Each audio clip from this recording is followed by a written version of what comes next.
There doesn't seem to be much to be gained politically speaking from the impeachment process for either side. Some say the entire process is a waste of time and money. Good evening, I'm Paul Cicchini. And I'm Jessica Coons. Tonight, President Trump became the third U.S. president to be impeached. The articles passed were for abuse of power and obstruction of Congress.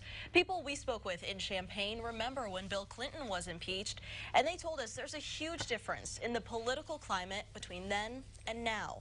WCI3's Emily Braun is live in our newsroom tonight. So, Emily, because of that, what do they think will happen next? Jessica, almost everyone I talk to agrees the nation has become so divided and its leaders are so strictly partisan, there's no way President Trump gets removed from office because the people who will vote for it will do it in the way that secures their own votes when it's time for re-election. For the first time in 21 years, a president of the United States has been impeached. And social sciences expert Joseph Walwick says the political climate from then to now has shifted quite a bit. There were people who were dug in along those lines in the same way we see today.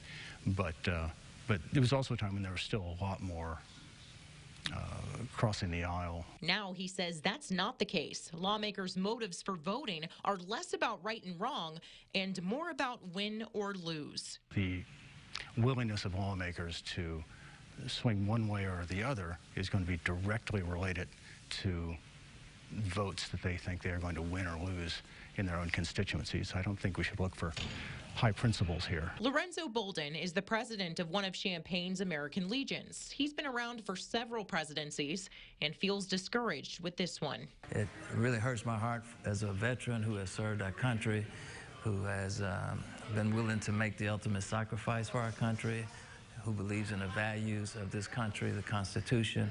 And it just seems like, we don't have a president who upholds those values. Still, there are other veterans I talked to who think this entire process is a waste of time. Walwick thinks the president will be acquitted, just like Bill Clinton and Andrew Johnson, and the entire process will have little to no effect on public opinion, because even when there's evidence, it doesn't even seem to sway the people who are deciding whether or not he stays in office. Deciding how you're going to vote or what you're going to know before the evidence has even been brought forward is not a good way to run a country.